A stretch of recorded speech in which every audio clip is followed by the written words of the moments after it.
Ang drugs na ginagamit ko, 1969, yung uso ngayon na shabu na napakarami sinisirang pamilya, kabataan. Sa akin yung shabu, mahina lang po. Ang drugs na ginagamit ko that time is opio.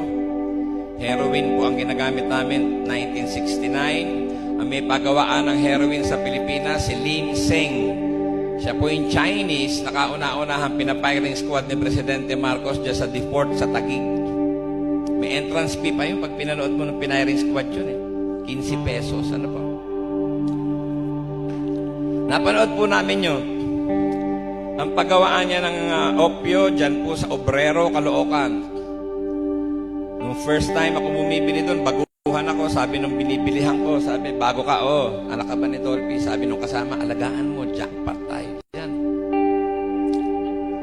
Sabi niya, pulbos yan, bumili ka muna ng sigarilyo dahil baguhan ka lang.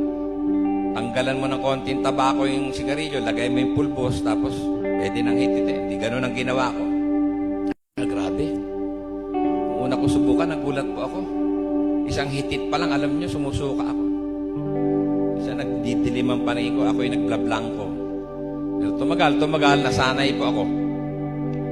Lumakas ang konsumo ko sa isang araw, umuubos ako hanggang 30 balot ang nilalagay ko sa sigarilyo. 30 papelitos po ang tawag nila.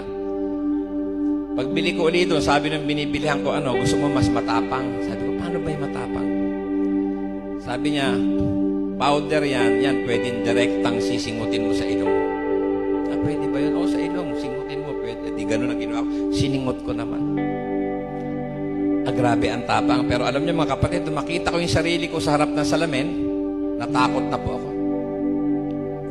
Natakot po ako, nagulat po akong ginawa ng gamot sa mukha ko. Nung makita ko yung mukha ko sa salamin, alam niyo, tuklap-tuklap ang balat ko sa mukha. Yung ilong ko po ay nagnanana, nauupod yung ilong ko. Noong mga panahon na yun, natakot na ako magpakita sa mami ko, sa daddy ko, hindi na po ako umuwi. Dalaan sa sakyan ko. Dahil nakita ko yung mukha ko. Bumili na po ako ng ringgilya, na syringe. Nag-iniksyon na po ako. Una po, sa laman lang ako nagsasaksak. Pero tumagal, lumakas ang konsumo ko. I consume around 60 packs a day po ang sinasaksak ko sa laman ko araw-araw. 6 na pong balot. Kada 30 minutos, 5 balot.